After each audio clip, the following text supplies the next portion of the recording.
بسم الله الرحمن الرحیم. در آیت 175 سوره آل عمران رسیدیم. مطلب دوم، نتایج کفر و نفاق.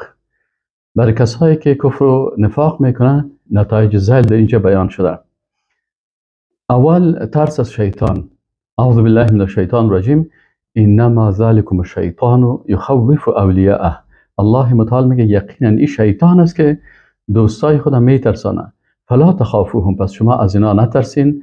و خافونی، و از ما بترسین. ان کنتم مؤمنین، اگر شما واقعا مؤمن هستین. دوم، اینجا بینصیب شدن از آخرت و گرفتن عذاب بزرگ. اینا کسایی که به این مرض مبتلا هستن، به کفر و نفاق، بینصیب میشن از آخرت و عذاب بزرگ برشان چی میشه؟ نصیب میشه. ولا يحزنك الذين يسارعون في الكفر. الله سبحانه و تعالی میگه که ولا يحزن، که بطور جگرخون نسازه، الذين، کسانی که یسارعون فی الكفر، در کفر بسیار به سرعت داخل میشه. انهم لن يضر الله شیئا، اینا به الله ای ضرر رسانده نمیتونن. یرید الله ان لا یجعل لهم حظا فی الاخره. الله متعال میخواه که بر از اینا هیچ نصیبی در آخرت نباشه. و لهم عذاب عظیم، و بر از اینا عذاب بسیار بزرگ است. در آیت 177 آل عمران سومین نقطه را بیان میکنه که مستحق شدن عذاب علیم، عذاب دردناک، بر ازیا مستحق عذاب دردناک میشن.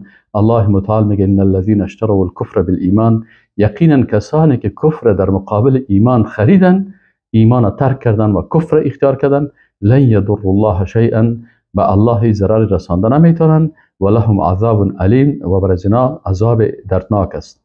چهارمی جزایشان چی است؟ عذاب مهین است، عذاب توهین کننده. ولا يحسبن الذين كفروا، و گمان نکنن کسانی که کافر شدن، انما نملی لهم، که ما بر از اینا مهلت میتیم.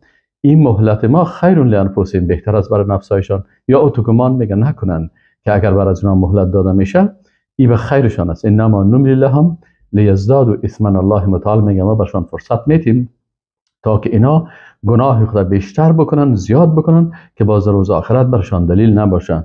و لهم عذاب مهین، و برشان عذاب بسیار دردناک است. پنجم نقطه که هست داخل شدن در خبیثان. در آیت 179 ما کان الله لیذر المؤمنین علی ما انتم علیه. الله متعال نمیگذاره مؤمنان را علی ما انتم علیه حتی یمیز الخبیث من الطیب، تا زمانی که الله متعال خبیث از طیب فرق نکرده باشه. یعنی وقتی که این مشکلات بالای مسلمان میه، یا شکست میه در احد و یا در دیگر غزوات، این برازی هست که انسانهای مؤمن واقعی، انسانهای خبیث از مؤمنای واقعی برق کشیده شود. یمیز الخبیث.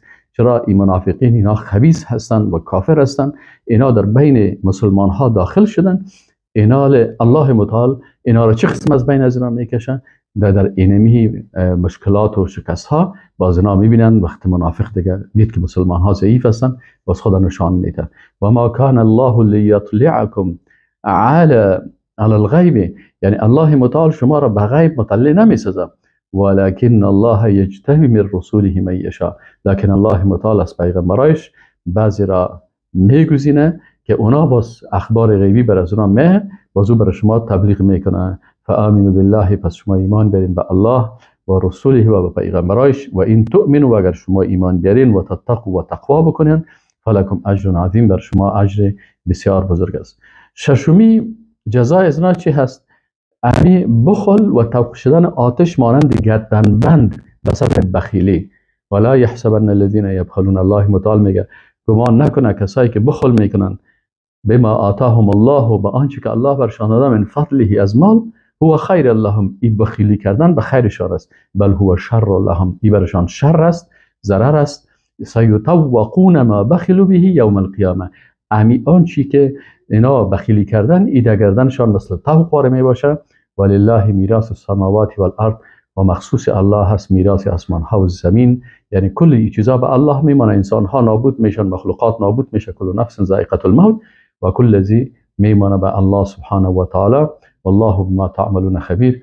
الله متعال به آنچه که شما عمل میکنین با خبر است. والسلام علیکم و رحمت الله و برکاته.